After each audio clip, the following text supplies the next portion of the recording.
Hello everybody and welcome to the Pretty Good Gaming Podcast. This is episode number 74. Hello a croeso I podcast rhif 74. My name is Mr. Gareth Evans and joining me today is Mr. Henry Justice League Cooper. It's hot today, man. It is hot. I can barely think. We're going to try and talk about things, but I feel like it's not going to go well. I can already hear a train going by, so you might be able to, because I have to have my window open today. So pray for my soul. Anything to keep you a little bit more comfortable while you're having to record this podcast, because the heat and humidity in the UK right now is just unnatural. It's just not natural for us. We're used to it being freezing cold and cloudy and no sun. So this, being cooped up indoors with the windows and doors closed in heat like this with no aircon, and that's the thing with our country. We're not used to this. We don't have aircon like some of the more tropical countries. It's never nice sunny. It's always like miserable rain, and then glaring sunshine for like a week. It's like we're not prepared. It's not nice. It's too much. We're overwhelmed. Yeah. Just like when the snow comes, we get overwhelmed with that too. Oh, as soon as a single bit of snow hits a train track, that's it. All trains are cancelled. We're going home. I've had enough. So this week, Henry, what have you been up to? What have you been playing? I haven't played much at all through the week, but at the weekend I was graciously given a code by Square Enix to join in their PS4 pre-order beta for Marvel's Avengers, and it is so solidly okay. For everything I like about it, I'm like, that's a pretty cool thing. I'm just like, why did you have to go and do that? But, yeah, I mean, I was expecting you to say so amazing, but no, that is not the case, is it? Well, I mean, it could be. Like, it's got some of the right components there. It's missing a few others, but then it's got a lot of the bad components. Every game that we've seen fail recently, it's got all of those things that made it fail, if that makes sense. Yeah. Well, we'll be talking about that in depth in just a minute. Myself, just been playing a little bit. I did download. I got a key as well for it. I did download it, but unfortunately, I've working 5 days solid since Saturday on my guitar stuff. It's only I got it done by today, so I could have time to do this podcast. So I've literally not been playing anything other than Golf Story. While I'm settling down for the evening, so I'm still plodding away at that. However, I did get a key for Crusader Kings 3, keep it on the DL because I'm not allowed to talk about it, and I installed that yesterday. Really excited to get I did say Crusader Kings 3, didn't I? Yeah, that was the one. So I'll be playing that over the next few weeks, and then the embargo is up in the beginning of September sometime. So I'll have a good solid couple of weeks to try that out and give my impressions. So they'll be coming along in due course. But I am excited to play that because I played the hell out of Crusader Kings 2. So yeah, be prepared for that, which will be coming up.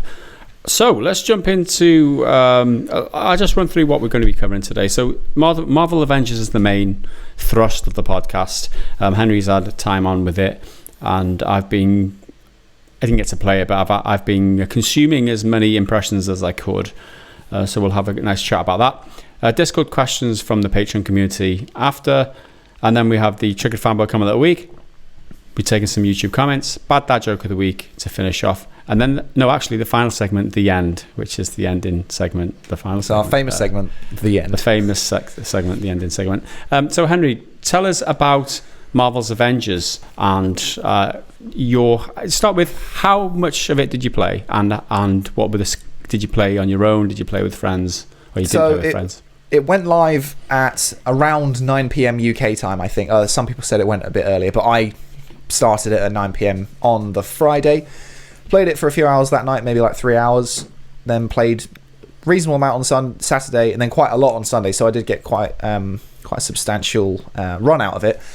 I played mostly by myself with AI companions, and that's not through lack of trying to get into a game, but every time you try to connect to another game, because it's literally you go in, you pick your mission, and then you say matchmaking or not matchmaking, and then it'll start searching for people, or it will automatically fill your lobby with AI. All right, that's fine, that works. Except it doesn't work because as soon as someone tried to join your game or you tried to join their game, it's just nope, failed to join session. You're booted right back to the beginning of the like to the main menu, and you got to relaunch it and go through a loading screen of slow-mo pictures of the Hulk going rah, or Captain America catching your shit. I was like, all right, fucking get on with it. Pretty frustrating. Yeah, you look really well rendered, awesome, but let me play the fucking game.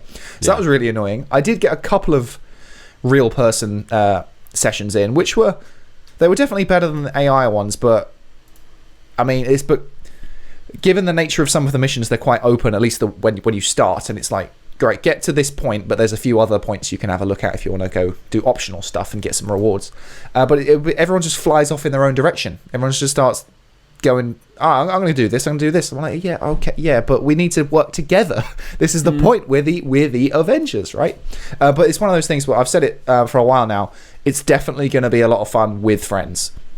Like, if you get a core team, because my favorite thing about it, and it gets this really right in my opinion, is the characters. They all feel different. They're all of their voices and everything, that they're characterized the way they should. Iron Man sounds like Iron Man.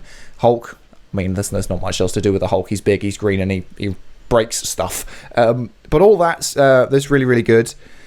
But the gameplay itself, it's so fine. It's so okay.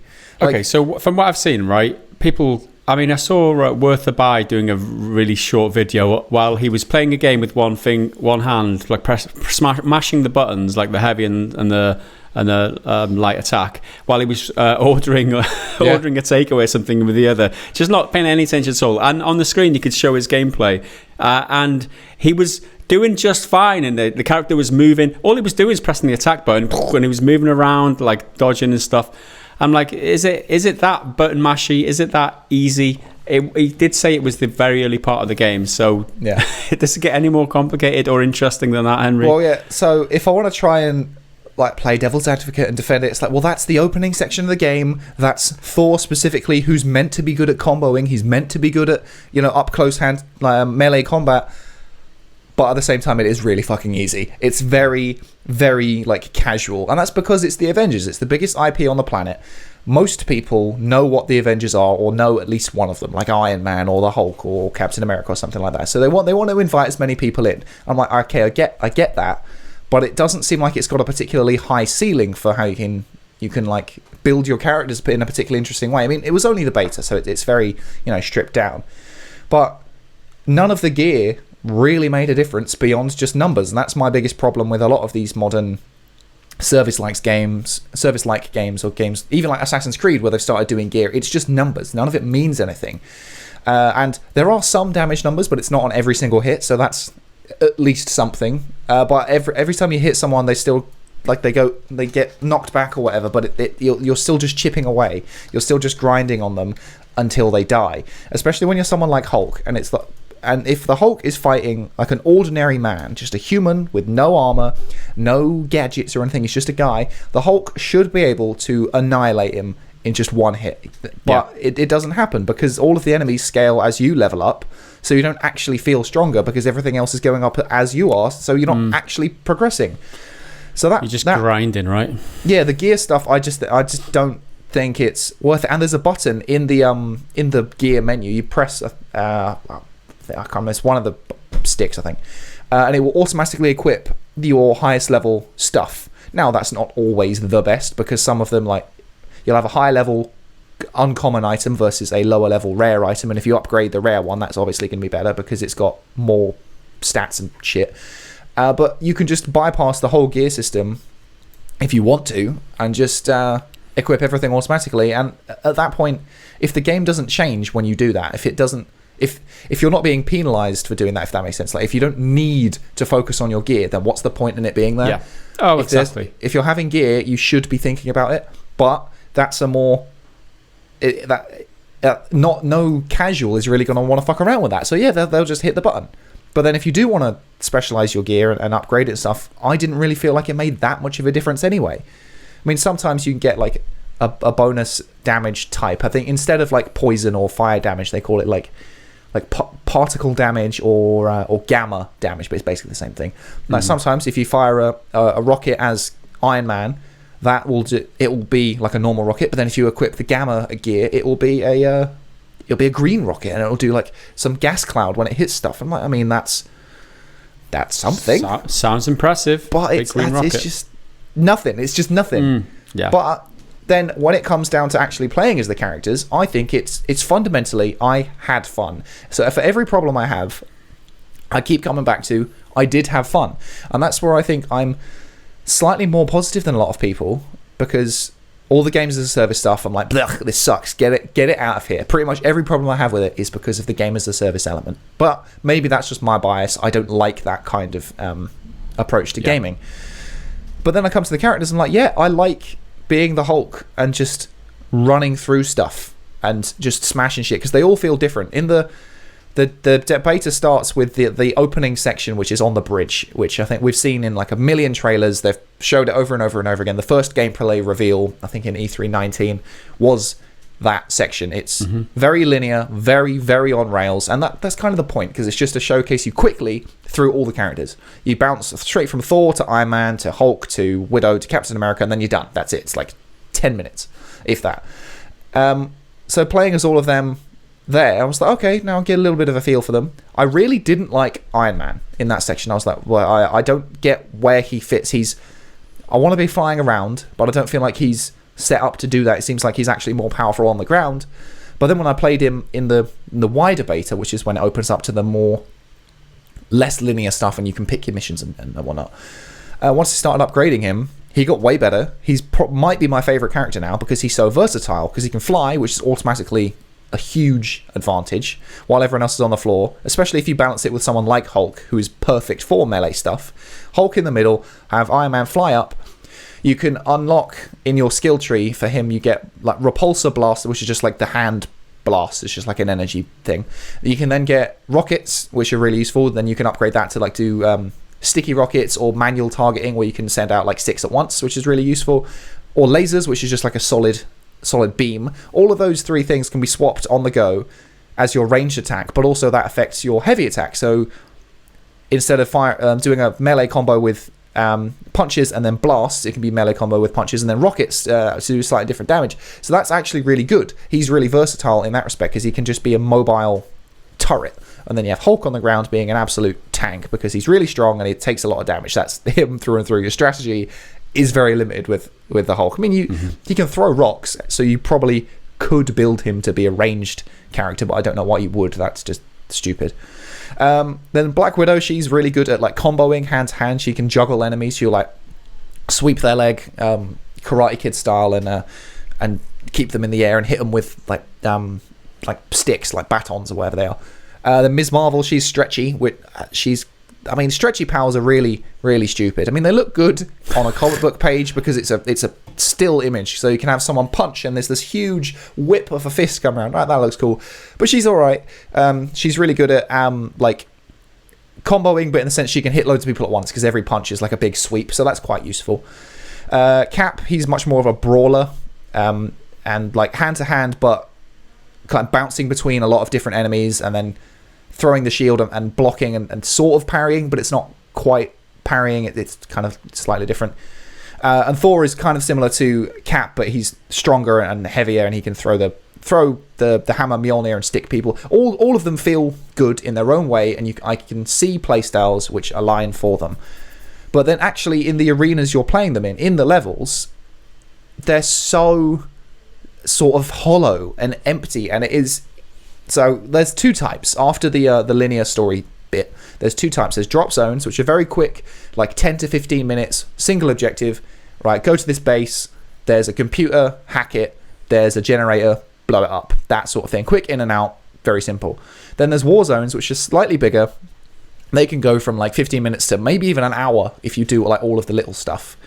And it's normally, all right, we're dropping into this open area in the middle of the woods or in the desert or whatever. And you need to go break into this facility, but the facility is like 200 meters away, and then all around you there's these other things, little question marks. Sometimes that'll be a chest to loot and get some gear, which again, it's totally pointless. Or sometimes it's rescue this person who's guarded by a bunch of people. You got to then kill all the robots, all the guards, and then solve like a really simple puzzle, and then they get rescued, and they'll give you like a reward or XP or whatever. So that's all well and good. but it's all very samey. It's all very, very repetitive, and that's before you get to the actual main objective. And then when you get there, it's just kind of go through the corridors, kill everything in sight, and then blow up the machine or hack the terminal. And the hacking's not like a mini game or anything. You just go to a computer in a little like a ring, like an area, stand there for like 2 seconds, and it's like, all right, hack, begin. Now just don't let anyone inside the ring. It's very simple. How long did you play the game for? Altogether, probably, I don't know, maybe 10 hours altogether, something like that. And over the weekend. You're already using the word samey. This is a beta of a game, and it's, you know, there's things that are repeating and you're getting bored of within the beta for a game which is supposed to be a live service. I feel kind of harsh saying it's so repetitive, because I do mean the beta is so repetitive. Yeah. Because the full game, as a full game, which is meant to have like I think it's like 15 hour story, so not like super long, but much more of a story than you would normally get in another live service type game. So it's meant to have a proper story and some more missions and stuff. So I'm like, okay, try not to be too harsh, because this is just the beta. But the beta is meant to represent like a sample, like a vertical slice of the full game. And if that is the case, and this is indicative of the quality and variety of missions, then it's very, very, very sparse. There's not going to be a lot to do beyond doing the same thing over and over and over again to grind for gear, which is ultimately superfluous and you don't need it. Yeah. And it's just there, artificially inflating numbers as the enemy numbers go up. So all that, it's just blech. Like, it doesn't mean anything. Mm-hmm. And I feel like it's the most AAA game I've played in a long time, if that makes sense. Like, every modern AAA feature that you've ever seen is in this, for better or worse. Like, it's got really good production value. The graphics, for the most part, are pretty good. The animation, again, for the most part, is pretty good. The cast is amazing. It's got like every major voice actor from everything in it. There's Nolan North, Troy Baker, Laura Bailey, the whole lot. They're all there. That's all great. But then the mission design is just, it's all the same. And if you like that, you're going to have a great time. If you can get with that and get some mates in, you'll have a wonderful time. I had a good time playing it, just with the fundamentals of combat and just flying around as Iron Man or comboing people as Black Widow. I did have fun with that, and I can really see if you get like a friend with like a regular session, like, oh, we'll play like once a week and I'll play so-and-so, you'll play so-and-so, then it's going to be really, really good. But if you're playing it on your own, trying to get something more meaningful, less shallow, I don't think you're going to find it. Yeah, I think in terms of like being a big AAA, I saw a video from Skill Up who it was like a 25-minute dissecting of this beta. Absolutely tore it a new arsehole. Every single thing from the motion blur, giving him nausea, to every single little thing he could pick out, he did. I don't think I can't remember anything he said was positive. Yeah. And the fact that one point he made, it was that it was like, not like a passion project like Spider-Man or anything like that, or the no. PS4 one recently. This was kind of like it was decided that we've got this huge big IP. Let's see how much money we can make out of this first, and then build a game around that, in terms of microtransactions, in terms of the cosmetics, in terms of how to make this a tool for parting people with their money. It's a product. It's not a game. It's a product. And that, you know, it is.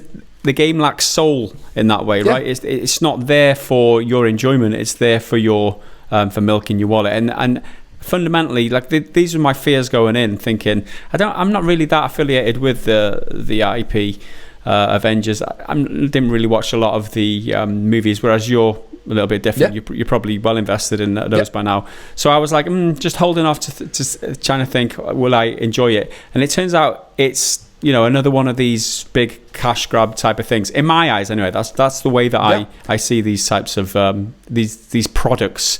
Is it's just a huge grab of money. Spend £60 on the game, 60 quid, and then they want a season pass. They want money for microtransactions, for extra cosmetics and shit like that. And I'm like, I'm instantly turned off. I'm repulsed by that type of thing, which is why I probably won't invest any more of my time other than what I've already done, which is download the free beta which I was given to me. I probably won't invest in anything else beyond that because of those points. It's so transparently a money-making machine. So when the Marvel movies were at their apex with the Endgame was coming out and everything, Martin Scorsese, acclaimed film director, came out and said he doesn't think they're cinema. He likens them to more like roller coasters or theme park rides, and they got a bit of flack for that. But the point he's trying to make is that it's not like an artistic expression. It's just entertainment and have fun. Yeah. But that's even more so for this game, because it's just a bit of entertainment. There's no artistic soul. But also, theme parks are really fucking expensive and designed specifically to get your money. That's exactly what this game is. And then there's all that. My cynicism, everything I feared it would be, it kind of is. But then I did have fun, and I can't deny that I did have fun. And maybe they've played me because I've been, a huge Avengers fan since day one. Watched the first Iron Man movie when it came out, having known about him for years before through comic books and cartoons and whatnot. So a big part of my life has been enjoying Avengers stuff. So I think maybe that's it. Maybe it's just because I have the rose tinted goggles type thing, I have my own bias of going. If it wasn't an Avengers thing, if it was just any old characters, maybe I probably wouldn't enjoy it. I'd be like, it's whatever. But Hulk feels like Hulk. Iron Man feels like Iron Man. The characters are right, so it's like they're almost there. There's the components to make. I mean, I don't want to say a better experience, but the experience I like, and I think a lot of people would prefer, something more simple. Like, they've kind of overcomplicated it with all this games as a service bullshit. Just make a linear action game with Marvel heroes. With the story stuff, because that's quite easy. You can even keep your little drop zones or war zone stuff, have missions where you can pick where you want to go, make it co-op. Why does it need the gear system with repetitive grinding? Just have it so you level up organically. The skill tree stuff, that's all totally fine, because that actually seems to make a difference. You unlock new moves and stuff, that's cool. But then, I've got a new jacket which boosts my health by 1 point, and you can't even see it on your character. The gear is even more pointless because you can't see it. And on part of me, it's like, well, that makes sense, because if your character's going to look all kind of funny if he's a mixed mash of stuff. So that's why I've got cosmetics, so that you can have it look cosmetic and then have the gear do this. But then it's even more pointless. Just have him level up organically with actual playtime, instead of I'm just going to punch this human being as the Hulk until it dies and it takes 5 hits. It just doesn't make sense. And then all the cosmetic stuff, there's a reasonable amount in the beta, and I'm sure they're going to keep adding more and more and more, and a lot of it is earnable, but some of it isn't, which is total bollocks. So you have to pay for some of the stuff. You have to. Then there's it's their version of the Battle Pass, but I can't remember what they call it. It's called Challenge Pass, Challenge Cards, something like, I've got it written down. Challenge Cards. So that's for each character, you complete challenges and you excel and you unlock skins or nameplates, which literally no one in the world gives a fuck about nameplates. I don't know why games make them. No, please, commenters, tell me, is there a single person among you who gives a fuck about what your nameplate looks like, so you can have your username with a different back? No one cares. Why is it a thing? Oh, and then there's emotes as well. They're the 3 cosmetic tiers: skins, nameplates, and emotes. Then there's a bunch of crafting resources, which I'll get to because that's a whole other fucking superfluous addition. So you progress through that by doing challenges, which I actually like that in theory. So I only care about Iron Man. I'm going to do his challenges. I'm going to get all of his stuff. I don't really care about Black Widow. She can, she's fine in her current skin, whatever. I'm not worried about the rewards. Cool, whatever. That works. But you get 2 daily challenges and 2 weekly challenges. So it massively throttles your progress, because you can only do the 2 daily ones in a day, which I think only earn you a certain amount of challenge points, or whatever they call it, to progress through the thing. And then you can only do 2 of the weekly challenges, so potentially you've done 4 in a day and you've made a decent bit of progress straight away. Okay, cool.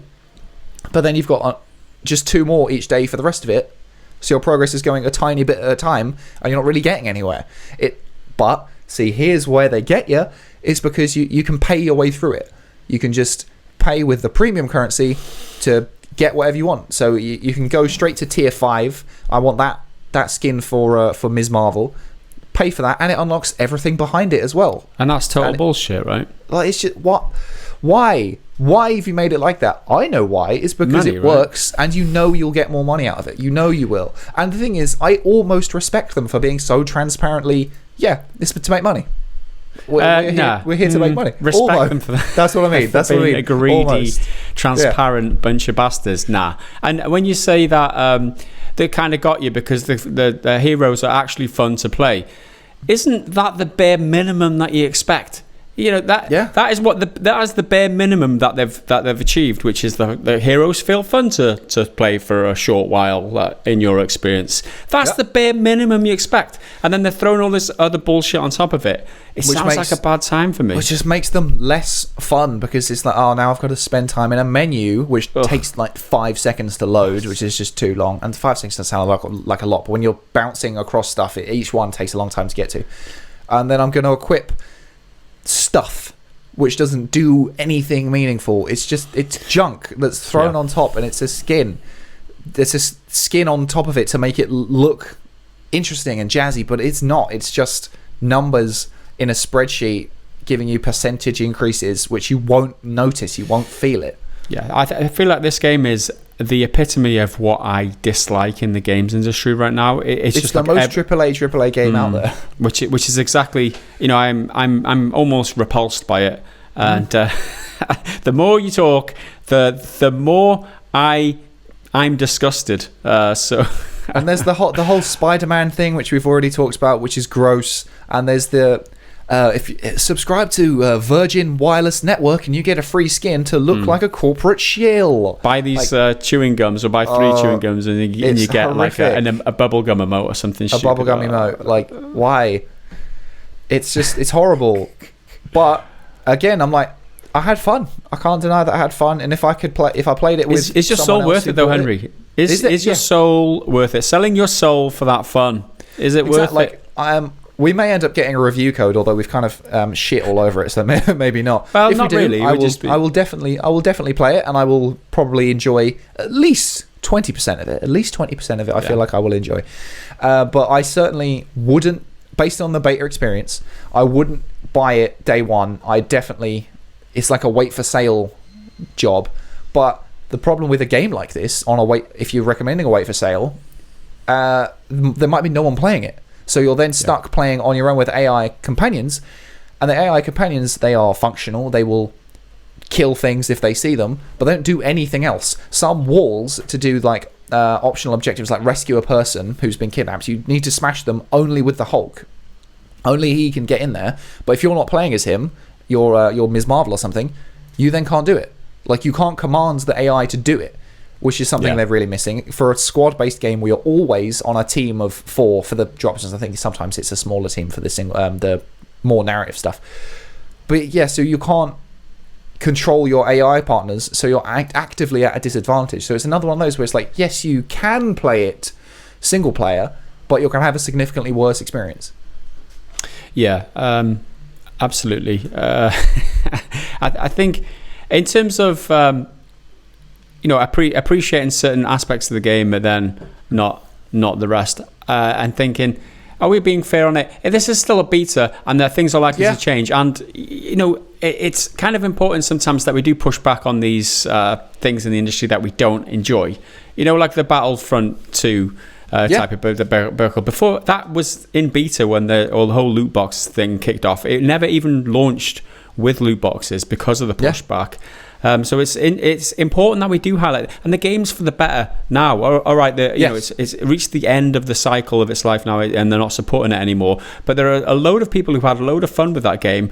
Mainly because a lot of that goes down to some of the pushback around launch. So it's important that we do raise these problems when we experience them. Whether they do supply us with a code for, or they don't supply us for the code for the game because of what we say in these videos. That's just how the chips fall. At the end of the day. So be it. But But it's important that we do speak our minds and we address, because these are real problems. It's not just us being bitches. This is a problem with the industry, and it has been for years. So let's, and I can't stress, like, I really like the characters and how they've characterized them and how they feel like they should. Iron Man is very quippy. He makes like Ghostbusters jokes when he drops his Hulkbuster ability, which is every character gets 3 like extra abilities beyond like punching and hitting, like light attack and heavy attack. One is like a good attack, an offensive ability. One's a more passive, which will often buff everyone around you. Then you get an ultimate, and that's normally like a really powerful thing, or it'll buff you. So Iron Man gets Hulkbuster, and he'll say stupid shit like, who are you going to call? Hulkbuster. And it's meant to be cheesy, and it's meant to be stupid, because you're meant to be like, oh, for fuck, that's really dumb. I hate it. But it's in character, and that's why I like it, because he's a wanker. Tony Stark is a wanker. But for all of the stuff I like, there's at least 2 things that I'm just like, it's gross. Why you like this? But as you say, it's certainly possible that they could take all this on board and rework it and fix it and make loot meaningful, or just get rid of it if it's not meaningful. Just lose it. So, and in terms of story, the beta gave me like basically nothing about the story that I didn't already know from trailers and stuff. So I don't even know if I want to be excited about it. Like, I know I like Avengers stuff, and it's a very superhero-y setup. Like, it's very comic booky. Obviously, the world's at stake. The Avengers have been broken up, and it's time for you to come back together because you're the only ones who can stop it and bring justice and all that. Yep, cool. I'm there for that. That sounds interesting. But I don't know if I haven't had a big narrative hook, I mean, spoiler alert, Captain America dies in the very beginning, and that's even in the trailer. And yet they've built mechanics and specific cosmetics for him, so he's not dead permanently, at the very least. So I'm like, that's the main thing story-wise I'm interested in. I'm like, well, how's Captain America going to come back into it? Is it going to be someone else wearing the suit, or is it like what? That's literally the only thing story-wise. I don't know anything else to be excited about, if that makes sense. Yeah. So closing thoughts then. Are you approaching the end of your analysis? Yeah, partially because I'm finished, partially because I'm too hot, and I think I'm getting more angry the hotter I am. And I had fun, so I'm not that angry. I didn't hate it. I definitely didn't hate it. Okay, those are our thoughts. If you played the beta, or you're planning on playing the beta, because it's a staggered beta thing. It was PlayStation only last weekend. This weekend it is open to pre-orders for the other platforms as well, I believe, and then public to PlayStation as well. So if you should play it anyway, just because it's there. It's for free. If you're a PlayStation player, any PlayStation player can play it this weekend. Pre-orderers for Xbox and PC can play it this weekend, and then completely open beta next weekend. So, I recommend just trying it, because you'll probably dislike it, but at least you can say you tried it. That's it. Base your opinions on the facts, right? Not on other people's thoughts or what you think of the game. So as it's free, I always encourage people to go and try out betas. I think that's a good thing. Give yourself a taster before you jump in.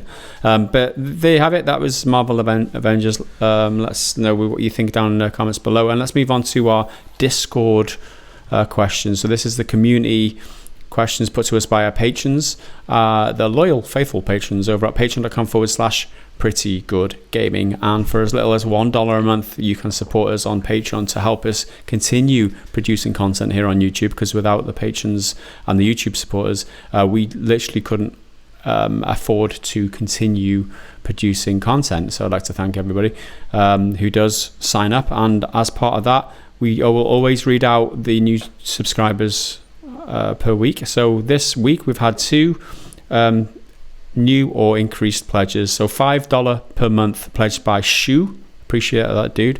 Thank you very much. And we've had a huge SoraCerberus pledged $10 last month. It was increased. It's a $50 this month. Oh my goodness. Oh, do we appreciate that? SoraCerberus, MVP of the week. We really appreciate your commitment there to help us continue these productions. I even got a clap off Henry. Very sweaty clap. Very sweaty, sloppy clap. We Also, if you are a YouTube member, you can get early access to the podcast and end up supporting us. So you can click the join button here on YouTube if you don't want to use Patreon for whatever reason. And if you do want to come to the Discord, you get one of the perks for being a member is you get access to the patron only or supporter only section of the Discord. But there is a public area in the Discord if you want to join that. You can see the link to that down in the description of this video. Also, the perks, I haven't mentioned them, but you do get early access to this podcast for 2 whole days, and you get to ask us questions for the podcast as well every single week on the Patreon Discord community, or on the Discord community from the supporters. So there you have it. Let's move on to the very first question, which is always, or has been recently, the Melt Shot Quiz of the Week. So I'm going to read this out. As it's hot in the UK and those studio lights are bound to be fun, don't you just know it, Mr. Metal Shot? Tell me about it. This week's quiz for Henry will be less taxing, so he's gone light on you this week. Thank you. We're looking at the height, both canon and calculated, for example, relative to things we know the size of video game characters. Henry will need to answer if the following character is taller or shorter than the last, with Google being strictly prohibited. So no searching for the answers here, Henry. Righto. Score 8 or more for Gaz to get next week's quiz. Any lower and it'll be head to head. Well done, you two, for getting 7 out of 10 last week. Good luck if you're playing along at home. As a starting height, we have someone in real life, Michael Jordan, at 6'5" inches. So at 6'5", we want to know if the first person, Slenderman, is taller than Michael Jordan. Yay or nay? 6'5" seems quite sort of short for a basketball player. I would have thought Michael Jordan would have been taller. Slenderman, well, he's very skinny, or slender, if you will. So I think that might be warping how tall he looks. But he's a monster, so he's probably taller than 6'5". I'm going to say taller. Okay, that is correct. He is 15 foot. Is Slenderman. Fucking hell. So is Brute from Halo taller than Slenderman? There is no way a Brute is 15 foot. Not a chance. That's correct. No, Brute is 9 foot. So that's 2 questions, 2 correct answers. Henry's on a roll. Next up, is Waluigi taller than Brute from Halo, which is 9 foot? No, he's definitely not 9 foot. You don't reckon Waluigi's 9 foot? You're absolutely correct. He's 7'7" inches. That's still really tall. I did not expect him to be that tall. That's 3 for 3. Is Doomslayer taller than Waluigi at 7'7"? Ooh, this is quite a good one, because I didn't realise Waluigi was that tall, and Doomslayer, he's a unit, but he's still a man, sort of, maybe. Is he taller than 7'7"? Because 7'7" is a lot. I'm going to say he's not taller than 7'7". Is correct. He's 6 foot. Is Doomslayer? Fucking little short ass. So little bitch. Yeah, that's 4 for 4 now. He's totally on a roll. You gather momentum now. Up to the 5th question: is Luigi taller than the Doomslayer at 6 foot? I think Luigi wishes he was 6 foot, but I think he's a little 5'9". He's actually 5'6", and that's correct. That's 5 for 5. Next up, 6th question: is Nathan Drake taller than Luigi at 6 foot? Sorry, 5'6". Drake's got to be a 6 footer, because he's your typical, tall, dark, and handsome guy. Well, you're right, but wrong at the same time. He is taller, but he's not 6 foot. He's 5'9", so that's 6. That's because he's humble. It's because he's humble. 6 questions, 6 correct answers. And I can see my quiz coming a mile off for next week already. 7th question: is Lara Croft taller than Nathan Drake at 5 foot 9 inches? See, 5'9" not that tall, but I think Lara Croft is quite tall, especially for a girl. 5'9" is reasonably tall, but I'm going to say she's shorter than Drake. Oh my goodness, she is shorter than Drake. She's 5 foot 6 inches. So you got 7 for 7, 3 left. Is Ellie taller than Lara Croft? Ellie from The Last of Us, I take it. Yeah, I assume we mean part 2 or part 1, because in part 1 she's 14, so she's like 5 foot. Yeah. So 5 foot 6. Is Ellie taller than Lara Croft? I say either way, Ethan, I think she's shorter. Okay, you are correct. 5 foot 3 inches is Ellie. So that's 8 for 8 now. 9th question: is Aloy from Horizon Zero Dawn, taller than Ellie at 5'3". Aloy's got much bigger hair, so I think that gives her a huge advantage. But yeah, I think Aloy's taller than 5'3". Is correct. 5'5". 9 for 9. This is going to be a whitewash. 10th question: is Shovel Knight taller than Aloy at 5'5"? Well, Shovel Knight. Shovel Knight, he's pixel art, isn't he? So he's kind of a trickier one. But my instinct is to say that he's shorter than Aloy based on his sprite. But in reality, a shovel-wielding knight is probably taller than 5'5", but I'm going to say he's shorter than Aloy. You have achieved the unprecedented 10 out of 10. Well done. He is 4 foot 5 inches, and were those questions just easy? Or did Henry knock out the park? Let us know down in the comments whether you did as good as he did. I saw the answers, so I couldn't participate. I think there weren't any crazy curveballs, apart from maybe Waluigi being very tall, but he was still smaller than a brute, so that's still kind of obvious. Doomslayer, I mean, he's 6 foot. Like, how is he so short? I mean, that's not short, but he's the Doomslayer, man. He's a monster. There you go. Thanks for the quiz, as always, Mr. Metal Shark. We appreciate your effort going to asking us these quizzes or putting the time in to research these. The way Metal Shark is, I wouldn't be surprised if he knows these facts off the top of his head. Yeah. The amount of knowledge in that guy's brain is ridiculous. So again, thank you, Mr. Metal Shark. We really, really appreciate it, and I'll look forward to my quiz next week. Let's move on to the next question from the patrons. Okay, I think it's my turn now. This is Vienticus Prime. I haven't asked a question for a while. Welcome back.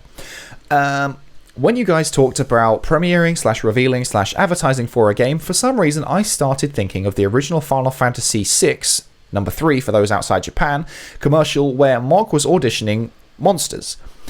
I then had a thought that it would be fun to ask you two, because I know how you enjoy my questions. Yeah, you always ask the really deep, almost philosophical ones. Difficult ones. Yeah. How would you advertise, through video media, a traditional RPG to someone who's never played an RPG while giving them an accurate depiction of gameplay while piquing their interest? Ooh, that's quite a good question. A lot of advertisements I see are just cool spell and graphical effects, not really giving you an idea of what the gameplay is like if you've never played before. Now, that's absolutely right, because look at cool magic. Whoa! That's it's easy to put in a trailer and put on TV while someone's skipping past EastEnders or whatever. Yeah. So how would we advertise it to get a show of what the gameplay is like? I think the first question is like who your target audience is, because an RPG isn't really the general mass public, right? So starting, you're saying, traditional adverts for games are like, is magic amazing? That's because they say that because it appeals to the broader spectrum of players. So how do you hone in on the people who might like RPG, or do you want to do that? Do you want to narrow your potential customers you're appealing to by going very deep on the RPG things, or do you want to just like water it down to appeal for the greater masses? Well, I think we can do multiple trailers. We'll have the flashy one for the Super Bowl type commercial where it's 50 seconds of just lights and explosions. Then we'll do a proper one where I feel like it's going to have to come up with like big impact writing, like choose your story, and you'll have a bit of the guy saying, oh yeah, I'm gonna rescue the town, let's go fight the monster, and then the other version will be, nah, fuck the town, let's burn it down and side with the monster, and then your story, your outcome, with dramatic trailer voice and like type music. Combat, I guess you'd have to show if it uses a skill tree or like upgrades or anything like that, and so you hit him with your shitty wooden sword, and then hit him with your decent enchanted magical sword of dragon scales or some shit. I mean, I think a good approach was how Obsidian used it on the Outer Worlds, where there's RPG elements in there, choose your own thing, like the trailer voice which you just used, but there's also it's very laden with comedy, and it grabs people's interest because it's funny and it's quite satirical, and And I think that's how you get people's interest. But then you try and hook them with the more deeper elements. I think that's a good tact to take, and I think they did really well with that. We could just steal Grounded's little hook. If you're waiting for the biggest game of the year, wait for Cyberpunk. Yeah. Basically, just do what Obsidian do. Let's copy Obsidian trailers. Yeah. Okay, now there is a sort of follow-up question. Now that you've answered the first question, let's kick it back a decade. How would you advertise a text-based game like Zork following the same parameters? So from an RPG to a text-based game. Yeah, text-based games are going to be hard to sell because they don't look flashy to put in a trailer. You got to identify your target audience and what appeals to them, essentially. What about the text-based adventure is appealing, and what sets it apart from other text-based adventures? That's where I'd be looking at. But then again, I'm not an advertiser. I'm not an expert at this. So I really don't have a good answer for this. I'll be honest. I saw this question and I was like, "Holy shit, Henry's going to have to answer this." Well, I mean, I don't think I've ever seen a trailer for a text-based game. It's probably because they don't work. Yeah, they do still exist as a genre, but they're very, very niche now because games have obviously gone beyond the text-based confines. So I really don't know what I'd do. Yeah, it might not work. I mean, you're talking about value for money when you're thinking about making an advert, right? So you've got to have a really targeted advert for it to make sense financially. You've got to spend money on production of this advert, and if you don't get the interest back from it, if you're appealing to the wrong demographic, you're not going to see. So you've got to target specific websites or something where there are nerds playing text-based adventures. Nothing wrong with being a nerd, by the way, but you've got to do really clever in order for it to make financial sense, or just make the ad doesn't even have to be complex these days. Just a shitty ad with a logo and saying it's text-based. Pay Facebook to share it on theirs, and then it'll be a targeted ad. And anyone who's ever looked at anything to do with the text-based game will just see your game, and the work's done for you. You don't need an ad. You just need a logo and say the new text-based adventure from blah blah. And there you go. There you go. Thanks for the questions, Vienticus Prime.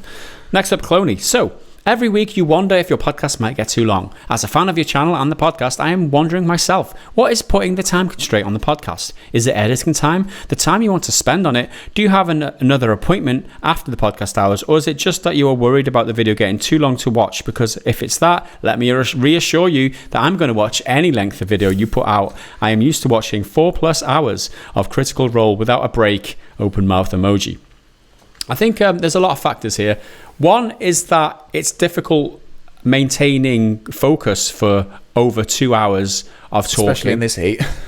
It gets hot and it gets uncomfortable and sweaty, especially around this time of year. 3, it is editing and uploading time. That's the big crux for me because I do the editing on the podcast and I upload it from my home internet. It takes around 4 or 5 hours on my home internet when it's an hour and a half. So every half an hour on top of that is probably another hour and a half upload. So that's another reason. Plus, we begin recording around 11 o'clock on Thursday. Any more than 2 hours, go past that 1 o'clock, I start getting hungry. I start getting grumpy, and you know what I'm like when I'm grumpy. So there's a lot of reasons why we want to be under that, and also watch on YouTube. Videos just don't do as well if they're over 2 hours, over an hour, and anything over 10 minutes, and YouTube just doesn't seem to recommend our videos, no matter what length they are. Let's be honest, but. Anything over 2 hours, it's a mental barrier. I think another mental barrier. It's a commitment for a lot of people. So I think it's just a variety of reasons, and there's only so much of Henry I can stand. So under 2 hours is preferable. Yep, that's totally fair. But speaking of Critical Role, because I've just started playing D&D recently, I always want to watch Critical Role because again they've got so many big voice actors doing all their characters and stuff. But there's no way I'm watching a 4-hour thing. I can't do it. I've completely fallen off all of the podcasts I listened to during lockdown because I used to listen to them on traveling, on the train or on the bus, and I could get through 2.5 to 3 a day, and it was great. But now I'm either working or I'm not working. When I'm working, I can't listen to a podcast because it's too distracting. And when I'm not working, I'm not just I don't want to sit down for like an hour and a half and listen to it. So 4 hours of content is just not something I'm going to ever engage with. And I feel like a lot of people think the same. Evidently, you don't mind, Cloney, but yeah, I mean, some people can listen to podcasts while they're doing other things. Whereas I can't. I like to listen to a podcast, right? Yeah. I mean, if I'm doing something manual like washing the dishes or tidying the house, I can totally listen to a podcast. If I'm hoovering, podcast is ideal. Yep. But then if you're doing something with your brain, it's just not doable for me. My brain doesn't work like that. My brain's not very advanced. Okay, next question. I think it's me. This is from Kingy. Just to further frustrate you guys over cinematic trailers. Oh God, what are you going to do to me now? What was your favourite cinematic trailer and why? Mine would be Assassin's Creed Brotherhood. Young, naive, teenage me got carried away and thought that game would look that good on console. However, it was still one of the best Assassin's Creed games. You are right, that is probably my favourite Assassin's Creed game. It's either that or Black Flag. The Assassin's Creed trailers are always good for you. Well, Ubisoft in general, always good for your flashy cinematic ones that look cool and will tell you absolutely fuck all about the game itself. But Black Flag had a good one because there's a bit where the guy, the assassin, he jumps down, kills the target, moves on, and he just grabs the guy's girlfriend and just like pulls her in and starts walking down the path to like be incognito. And it's so funny because she's just like, what the fuck's just happened? This guy's killed my man, or done something to him. I don't even know if he's dead. And now I've been just whisked away by this dashing pirate guy. I thought that was hilarious. I quite enjoy the Elder Scrolls Online ones because you can watch them all together on YouTube. The people have stitched them together. It's just like a short film. It's like a 20-minute animated movie. That's quite fun. Same with the Star Wars: The Old Republic ones. Again, same situation of it. Put them together for a cool, half-hour Star Wars CG movie. Yeah. That's cool. The one that sticks to mind is the original Cyberpunk one, where there's the woman with mantis blades and she gets shot and like the bullet just reflects off her cheek, and there's that guy with the weird kind of helmet.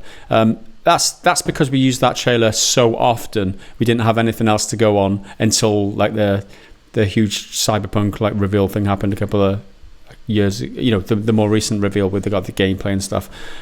So anytime we talked about Cyberpunk, it was always that one trailer. So that's the reason it sticks in my mind. Whether it was good or not, I guess it was good. I mean, the point of these cinematic trailers is just to set the world, set the atmosphere, set the scene, right? It's not to tell you how the game will play. And I know a lot of emphasis is put on that in these trailers, and a lot of people want that now. But I don't know. I mean, so long as you're not overdoing it, a cinematic trailer can actually benefit. It's all right in some ways. Don't lynch me for saying that. I don't mind cinematic trailers. I've said it last week as well. So long as they're the first trailer and you get some gameplay next time. Anyway. Well, I enjoy them, but I just think they're a complete waste of the viewer's time. There we go. Thanks, Kingy. Let's move on to Lochka's question. And he asks, if there is one, what is the most appropriate way to eat the XX yogurt off the lid of the container? That is easy, and that is your tongue, obviously. Yeah. You do not scrape it with a spoon, because that would just be silly. You can't get it all unless you use your tongue. You tease me for being posh and whatnot, so using a spoon would be the more posh thing to do in theory. You have to take it out your mouth before you use it, eh, Henry? No, the silver spoon isn't for yogurts. The silver spoon's not for yogurts, darling. But yeah, no one in my family or in my immediate posh syndicate has ever used a spoon to eat a fucking yogurt I off love that you just lid. Used that term. My immediate posh syndicate. My posh syndicate. That's amazing. My posh posse. I love that you've just used that expression, and thanks, Lochka, for enabling Henry to use it. So next up, Metal Shark asks a question. So this is a topic of discussion, apparently, and blatant rant bait. Oh, God, here we go. Oh, yeah. All right, this is a good one. Remedy offering free upgrades of Control on next-gen consoles for existing customers. But only the customers who bought the Ultimate Edition. This is the same Control that had performance issues on current-era consoles. Yeah, Control's really good. It's a lot of people's game of the year. but fuck no is it mine because it's really good, but it plays like absolute dog shit on PS4 vanilla. I haven't played it for a while, so they might have fixed it. I don't know, but yeah, that's despicable. And everyone loves Remedy. They're really good. One of the good single-player, story-driven studios that don't do any of the game of the service bullshit. But then they come out and do this. It's like you were one of the last bastions, and now are you slipping away? This is the first I've heard of this, and I am very surprised at this, and it makes me wonder what the hell is going through their minds if they're like pay-gating the updates, like the free updates. This is an absolute ridiculous state of affairs. Why would they even consider doing this? It's like, you lowly peasant can't afford my updates, and if you want to get my updates, you've got to get your wallet out. That attitude is despicable, and I hate it. And yeah, you're absolutely right. Like offering the free upgrade, it's something that they should have done for years, but it's becoming more of a thing. But we've been used to it not happening. So it's like, okay, if I buy it on this console, when it comes out on the next one, I'll just have to buy it. You bite the bullet, but it's not ideal. But now we're moving away from that with, what's it called? Xbox Smart Delivery. That's kind of like a big thing about it. A lot of PS5 games are going to do it as well. It's awesome. But now you're making it a problem when you just had the solution by only having it available to the Ultimate Edition people. So you're making it free for this small handful of people who are going to buy the... Is the Ultimate Edition already out, or is it the next version of it? I don't really know. I don't have that in front of me. But yeah, you're making it so that some people have to pay and some people don't for just such an arbitrary reason that you've just decided that you can get more money out of it. Yeah, it's bullshit is what it is, and it shouldn't be a thing. We should rally against it. And not support this, and call them out for it, and let them know that we don't like this. This is bad. Mm-hmm. This is a bad precedent to set. And literally, I really liked Control, but I hated how it played because of the performance. It was really, really poor performance, and now you're charging to fix that problem. There you go. Well, thanks for the question, Metal Sock. Let's move on. Tons. It's been a delay-apalooza this week. Did I say that right? A delay-apalooza. Yeah, is that like Lollapalooza? There you go. With almost every major fall release being delayed, the only one still standing tall is Cyberpunk. Am I just... They were in the fall window with September, and then they've been pushed to November, so it's still delayed just a little bit. Am I just a cynical bastard for thinking it will also get another delay because this is 2020 and nice things don't happen? Or are you guys confident it will come out? At least we can still have Godfall to look forward to, right? Ha ha, Godfall, fucking that. How can you be confident of anything in this industry at this time? It's not like we should hold it against them for delaying this game or anything. So if they have to delay it again, then they have to delay it again. I would rather a good game on day one than a broken bullshit game. And yes, it's been delayed since, May or something? It was originally planned for. I don't know. Like so it's just how it is. This is a huge, ambitious game, and for them to be able to realize their ambition with it, they need that extra time. And we don't want them crunching on it or delivering it in a bad state. So just let them do what they got to do. I don't have any confidence in it coming out in November. No, yeah, I really wouldn't be surprised if they did delay it. But because they've delayed it several times already, and they delayed it from September to November, which isn't a significant you know what I'm trying to fucking say? A significant delay. That's not that big of a gap. So that would suggest that they really only have a few little extra bits to do. So I feel like if they do delay it, they're going to get a lot of heat. Like people get frustrated, but they've delayed it multiple times, and then if they delay it again, I don't know, I feel like a lot of people will be turned off. I mean, a lot of it's tough. I don't think people will stop buying it. I feel like people who are kind of tangentially interested in it will just be like, I'm not buying it, it's just gonna blah blah blah blah. But anyone who's been following development of it and watching the live streams and stuff probably won't really give a shit and will understand delays happen, and it will make the game better for it. But I'm not confident it will come out. It might make it by November 19th, but I really wouldn't be surprised if it came out as a delay again. We will see. So thanks for questions. But yeah, Godfall. Yeah. Not holding out any hope for that. I think it's Europe. Okay, so this is, I think, our final question of the week. Angry Hobbit, have you guys ever played Dark Anthology Man of Medan? It came to Game Pass last week, started It came to Game Pass last week. Started playing it simply for achievements, as I'm under the banner of achievement hunters. My fucking doorbell's going. Someone's trying to buzz in.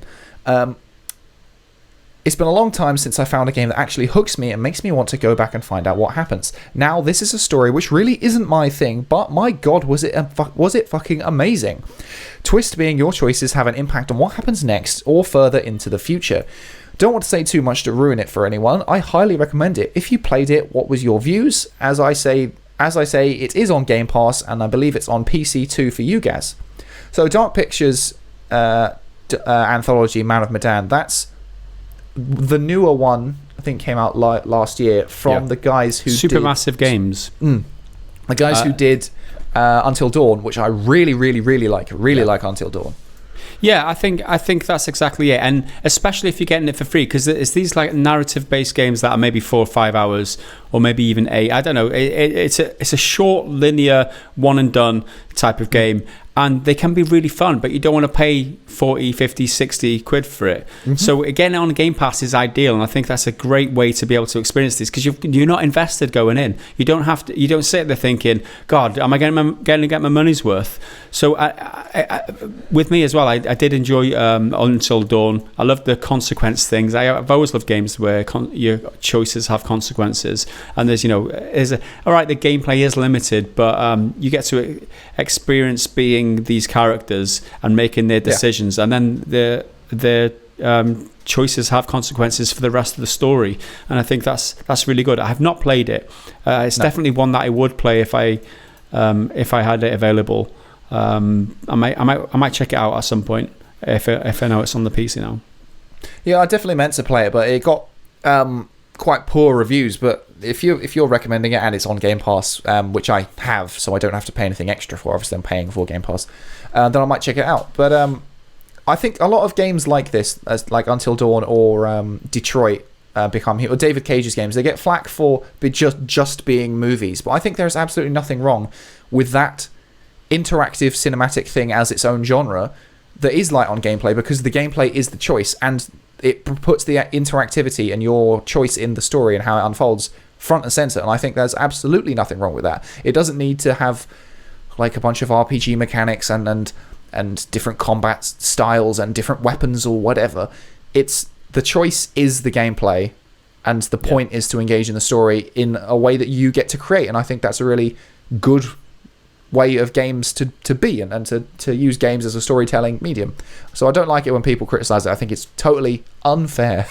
Yeah, absolutely. And it's this like grey area in like narrative or storytelling, like Bandersnatch from Netflix, for example, or even choose your own adventure books. That it's all kind of an evolution. You can kind of put them in the same bracket where the story plans out, and then you make a decision as the observer, and then you influence the characters, and then you see how your decision plays out. With those characters, and I think it's all a very legitimate form of entertainment. And how people don't like it, that's fine. People get pissy about it because it's a game, and they've used a game, the medium of games, to deliver this story. That's just them being naive, I guess. But thank you for the question, Mr. Angry Hobbit. Those are our thoughts, and those are our thoughts on all of our questions. Thanks, everybody, for leaving your questions this week. If you want to leave a question for next week's podcast, leave it in the podcast questions section on the Patreon, on the Discord, I should say. Not the Patreon Discord, on the channel Discord. And we will get around to them. So now it is time to move on to the Triggered Fanboy Comment of the Week. Right, Henry, you're going to have to answer this one, so I'm reading it out. This is from... you don't have to answer this one, but I'll put it to you, right? So, Major Glitch on last week's podcast. He says, ROFL. So let me get this straight. Sony is anti-consumer because of Spider-Man being exclusive to the PS version of Avengers? Is Mediatonic, the makers of Fall Guys, being anti-consumer because they put a Gordon Freeman skin on the PC version of Fall Guys? How about the fact that FG isn't even out on Xbox or Nintendo. Is that anti-consumer too? Amazing how everyone's definition of anti-consumer seems to fluctuate depending on whom they're talking about. Sad face emoji. I mean, so if your comment starts with ROFL, I mean, obviously you're going to say something really fucking stupid. So let me get this straight. Sony's being anti-consumer because of Spider-Man exclusive to the PS version. Yes. It's pro-Sony consumer, but anti-everybody else. And I think we even said in that podcast, from Sony's perspective, it absolutely makes sense. And it will make Sony more money, because people will go to Sony's platform to buy the game versus everything else if they have the multiple options or whatever. It's a good business move, but it's against everyone else. It is excluded from the Xbox and PC version. The Xbox and PC version fundamentally are getting less content. Not only is it Spider-Man, who is the most popular superhero of all time, and I've got another question kind of around that topic about that. It's content, it's mechanics, and a unique character class. Think of it like a class. If they did like a Diablo, and they took out the barbarian, and he was only available in a certain version of the game, it's the same fucking thing. Is Mediatonic, the makers of Fall Guys, being anti-consumer because they put Gordon Freeman skin on the PC version of Fall Guys? It's a skin, so there's a debate about the extent to which that is still content, but also Fall Guys has millions of skins, so that's one tiny thing, and I'm pretty sure the PlayStation and the PlayStation version gets its own other stuff. Like I don't have that immediately in front of me, but I might be wrong about that. But also, the Gordon Freeman thing is kind of the same as the Spider-Man thing, because PC isn't a company; it's a singular platform that's not owned by anyone. No one owns PC, right? Spider-Man isn't owned by Sony. The amount of people who don't understand that Spider-Man is not owned by Sony. He is owned by Marvel as a game character, and then is licensed out. Sony do not own his video game production rights or anything like that. Just like PC doesn't own Gordon Freeman. So that's still kind of a weird thing to do, especially as Half-Life is available on other stuff. I'm pretty sure you can get it on Xbox, I think. Yeah. So that still sucks, but it sucks nowhere near to the same extent as Spider-Man, because it's a fucking skin. I think this guy makes a lot of mistakes here, right? Amazing to see how everyone's definition of anti-consumer seems to fluctuate. This guy doesn't even understand what exclusive means, right? Or the difference, or his definition of exclusivity is questionable. He says the equivalent of Spider-Man, a whole character in a game, one of 8 characters with his own special movesets and his own special how he plays. That he says that's equivalent of one skin, which is cosmetic, in another game being exclusive. That's a false equivalence. That's not exactly the same. It's like having one level or one or if we compare it to Fall Guys, which is a game about last man standing kind of thing. If you're saying that, if you're comparing, then let's say that this one level, this one playable area where you can only have fun in this one playable area is exclusive to one platform. You can't have it on any other platforms. That is a better comparison, because playing as Spider-Man literally cannot be done. You cannot have that experience on any other console. So a skin is not the same. False equivalence, comparing apples to oranges, whatever term you want to use, it's a bad comparison. So no, it's not anti-consumer. So because you've made a bad comparison. I'm saying the fact that Fall Guys isn't even out on Xbox and Nintendo, that's irrelevant, because Spider-Man is only on PlayStation, but the game is on PlayStation, Xbox, and PC. Yeah. So those two platforms that aren't PlayStation, their consumers are being slighted by Sony. Sony certainly doesn't care. As I said, Sony's going to make money from this. It's a good business decision, but it's a bad consumer decision. Yeah, I mean, I think what is missing here is the motive of the reason why this has happening, right? So the reason Spider-Man isn't on any of the platforms is because Sony want more people to play their games, because it's all about money. They want more people to buy if people have got 2 consoles, they buy the PlayStation version because they get more value for their money. That's the reason why Sony did that, right? And so what they're doing is they're putting their profits above the players. Now, the decision for the Fall Guys developers not to go to Xbox and Nintendo isn't because they're putting money before the players. They simply probably don't have the resources in order to put it out on those 2 platforms. They may come to them platforms in future. We've seen it happen time and time again. But fundamentally, the motive is not to fleece people in order to make the most money. Fall Guys as well, it's not free to play, but it's currently free on with PS Plus, so you've got to pay your subscription or whatever. So it's not technically free to play, but almost is. And it's a tiny indie team who are monetizing it with microtransactions. I've not played it yet. I don't know how it looks fun, good or bad the microtransactions are, but it looks like a fun little game.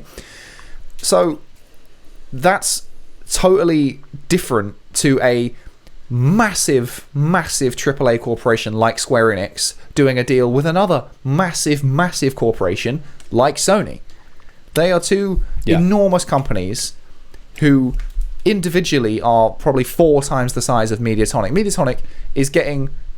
Their servers are blowing up and crashing out because they've had so many players, because the game's been so popular. Whereas... And that's because they're a tiny indie team. They didn't expect this. They get much more free license to kind of do what they want, in my mind, because what they're earning... They're not guaranteed. They're not guaranteed success. And I think this is how people kind of throw in these bad examples, just trying to justify the bullshit in the industry. Like, oh yeah, major glitch. He got that name Bob on, didn't he? He made a major glitch in his thinking. That's for sure. There's just no defense there. There's absolutely nothing that holds water. You're making bad comparisons, and you're using you're comparing a huge corporation to a small development team. It's not the same thing, and for you to say it is, it's just pulling the wool over your eyes in order to justify it in your own head to make it feel right for you. It's not right for us, right? And I think we've explained it and torn your arguments apart. And if you've got anything anything substantial to back up the reason why it is anti-consumer or it isn't anti-consumer, then by all means offer it, because we're reasonable guys and we definitely will entertain it. But I don't see that you've made a good point there at all, Mr. Major Glitch. The non-anti-consumer argument is that it's pro-Sony consumer. So Sony, why should they care about other game company gamers? Why should they care if they're not playing on their system? They don't make any money from doing that, whereas they do make money like this. So business-wise, it makes perfect sense because they're going to earn more. But as Gaz said, it's putting profit before the players. If they cared about the player experience as a whole, Spider-Man would be available to everyone. Yeah. But it's not, because they're going to get more money by doing it this way. However, as I pointed out in a video earlier this week, Microsoft will have tried to do the same thing. They will have tried to do it. They just weren't willing to pay as much as Sony were. And the thing is, Microsoft's got a fuckload of money. They're a bigger corporation than Sony is. So in theory, they should have more money to play with. But they haven't. So if it was a different story, if Microsoft had bought exclusive access to another major hero, Hawkeye most people aren't going to care about, but someone, maybe Iron Man, who is a core Avenger, someone really important to the IP, if Microsoft had it, it'd be the same situation. But they're both as bad as each other, just Sony's better at being bad, evidently, because they're willing to put the money down. So fuck the lot of them. Yeah, there you go. Those are our thoughts on the Triggered Fanboy. Let's move on to some less triggered comments from this week. And I'm going to start with a contender for Triggered Fanboy, but we literally don't know what he was on about. Therefore, he failed. So Apex 8 commented, "I hate to hear you with this stupid talk. iPhone has so much different types, and people buy the one they want all the time. Thank you for..." I can't even read it. It's so small. What have I done there? Thank you. Time you think for yourself and do not just repeat what other people say. It's just bad grammar, right? There's no punctuation at all. I hate to hear you with this stupid talk. iPhone has so much different types and people buy the one they want all the time. Think for yourself and do not just repeat what other people say. What the hell does that mean? What? Why are you talking about iPhones? I don't get it. And the thing is, okay, maybe it was a comment about phones in general or phone games or something. Is that? No, I haven't talked about mobile games really this week. The only thing I can remember was like the walled garden question. I think it was on a podcast last week or something with iPhones, and I don't know. Was that? Am I misremembering? I don't remember anything. But this is the wrong video. So this was on iPhones. Yeah. This is on a. The thing is, two people have liked it. Two people. Well, assuming one isn't his accounts, obviously. Yeah, I was going to say one could easily be a self-like, but like other people are on this. It just feels like he's just on the wrong video. Yeah, definitely. I hate to hear you with this stupid iPhone. Stupid talk. iPhone has so much types, and the people buy the one. So the iPhone. So this is clever talk, is it? Is this intellectual talk with no punctuation? His point is made on the wrong thing, from what I can gather. But I'm not. So if we're trying to figure out what the point is, iPhones are good because they do different types, and people can buy what they want, and that we should think for ourselves instead of repeating what other people say. But are iPhones good because they make different ones? They make like. Do they? One a year, and they're a brand new one, and they are a huge cash grab with very, very, very little innovation. And in fact, they'll sell you wireless headphones, which don't connect, and then resell you the wire to keep them connected. So they're laughing at you. Yeah. I mean, I'm not a iPhone user. I've never owned an iPhone. I'm an Android scrub, but I mean, I just don't give a shit. I don't care about phones. I don't know what you're talking about. This guy's as confused as we are by the sounds of it. Have you got any comments? Yeah, I've got a couple. This one I thought was quite fun because a lot of people kind of said the same sort of thing. I've got 5 comments in a row that are all basically the same, and it's on, what did I call it?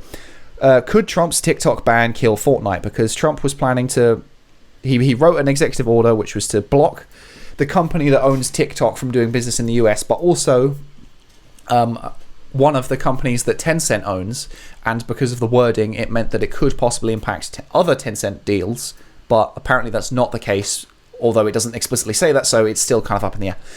So, a few people, same sort of thing. Oh, please let it be true. Please let it die. Finally, and nothing of value was lost. Everyone knows that the best way to kill TikTok is by letting Microsoft buy it. Well, no, that's not as relevant. A million tween-age voices will be silenced. The Jedis are going to feel that one.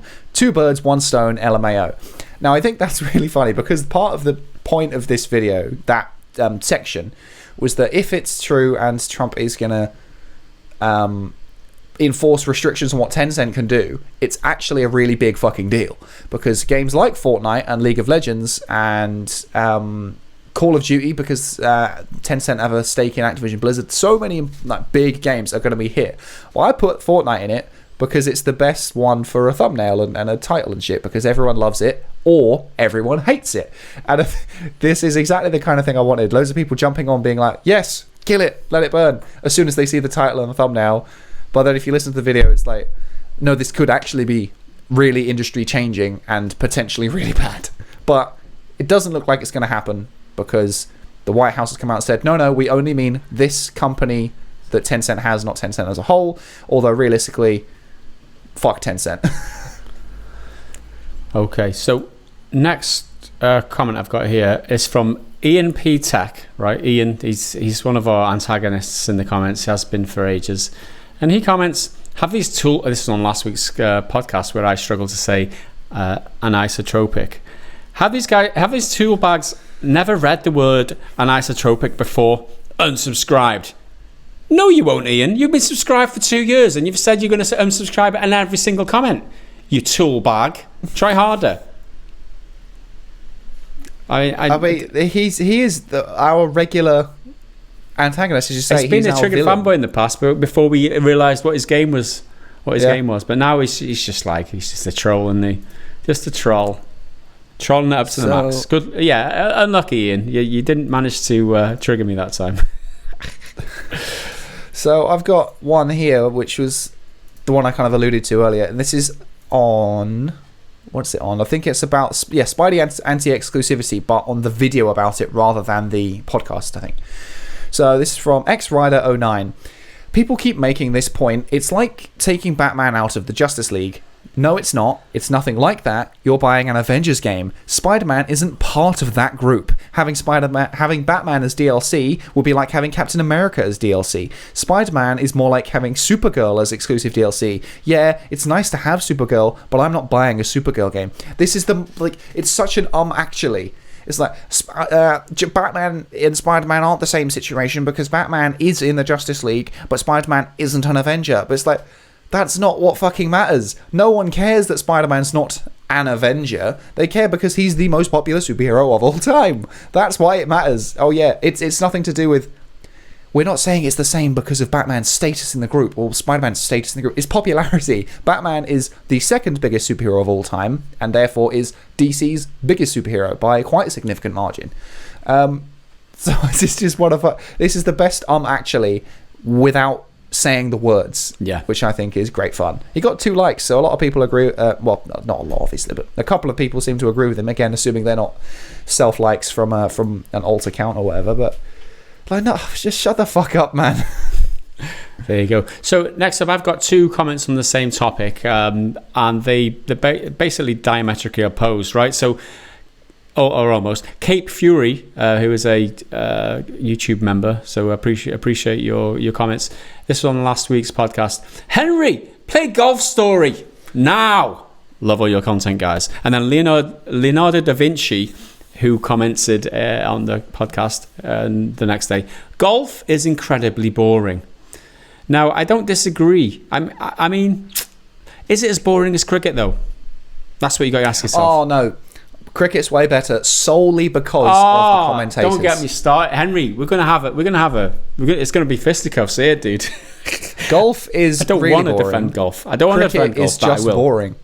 Cricket, it's what? No, the best thing about it is everyone's terribly middle class. He's knocked it for 6. You know, that's what I like about cricket. I would rather watch cricket than watch golf on TV. I mean, oh yeah, I mean watch it. I'm talking about participating, man. I mean, I guess I'd still rather play cricket, assuming I can not. If I can bat or bowl, fielding is the most boring thing. Playing golf, it's all right. But what is the most boring sport? To be fair, I've never played proper golf, like on a course. I've only ever done like a driving range. So I am. You are naive. I'm biased towards. You are unlearned, sir. If you're saying that golf is the boring sport and you've never actually played a round of golf, then you're not coming from a place of knowledge. You're coming from a place of ignorance, right? Right. I'll give it. It's a boring sport to watch, whereas cricket is less boring to watch. No, it's but not. In my experience, it's not. Playing with a cricket bat is more fun than playing with a golf club.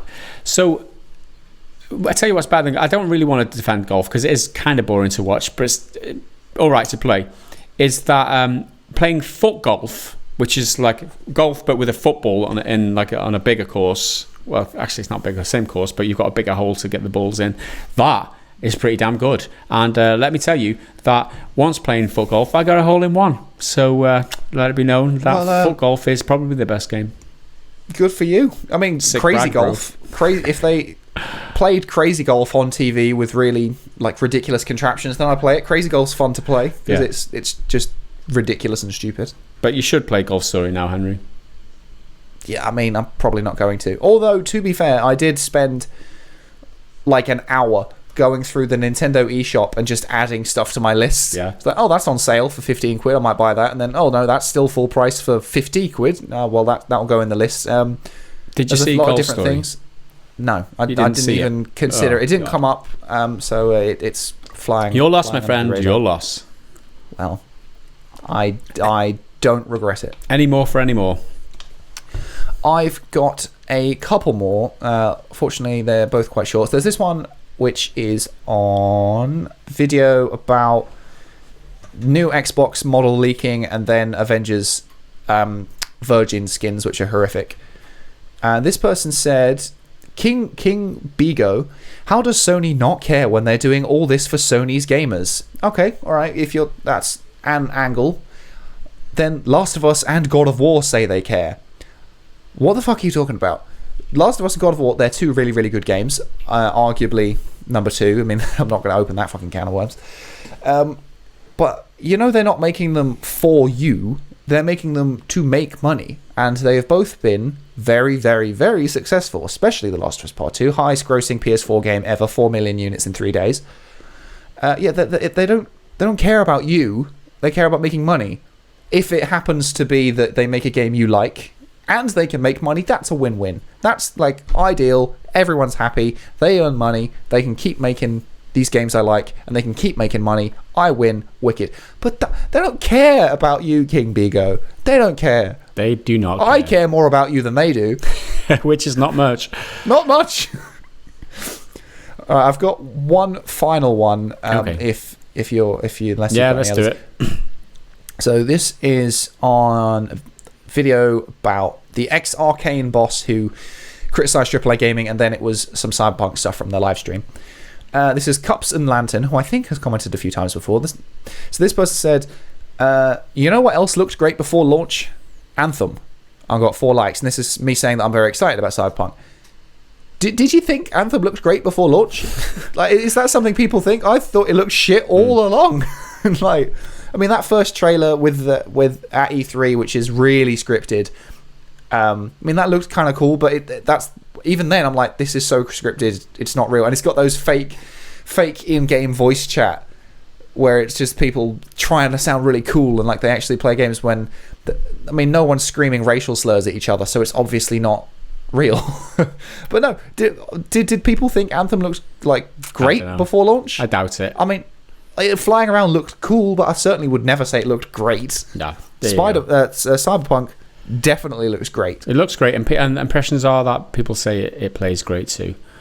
So there you go. That is all the comments for this week. Let's move on to the very last segment of this week, which is the bad dad joke of the week. I'm going to the Discord, straight to the Discord for this, because the tin isn't doing it for you anymore. Okay, first up, my dumbass son thinks the letter F is in the word way. There's no F in way. That was good. See, there's no way. There's no F in way that sort of joke would appear in the tin. There's no F in way. I like this one, right? This is from Marcus Hicks. We appreciate your contribution to the Bad Dad Jokes channel. I'm addicted to collecting vintage Beatles album. I need help. Help. That's help. pretty cool. Okay. That's my favourite Beatles song, so that's a good one. That's cool. If 2 vegans get into a fight, is it still called a beef? I mean, what is it instead? A tofu? Yeah, I had a tofu with a vegan. Okay, that's it. I think I'll go one more. When our granddad was 65, we told him to run a mile every day. Now he's 70, but we have no idea where he is. Okay, there you have it. Poor granddad. That is your bad dad jokes of the week for this week, and that is the end of the podcast. We're now going to move into our final segment, which is the end segment of the podcast. So this Everyone's is me. favourite segment now. It's finally all over. This is me saying the ending bit, right? So thanks for watching. If you are supporting the channel or you do want to support us bringing this content and get 2 days early access to the podcast and ask us questions on the podcast and have that warm feel inside to know that you're contributing to our productions, then head over to patreon.com/Pretty Good Gaming and sign up, as well as click the join button down on YouTube. Everything really helps. Every single dollar makes a difference, and we really appreciate it. And that is it for podcast number 74. We appreciate you from listening, and we will see you again in the next episode. So from Henry and myself, we will see you then. Until then, bye for now.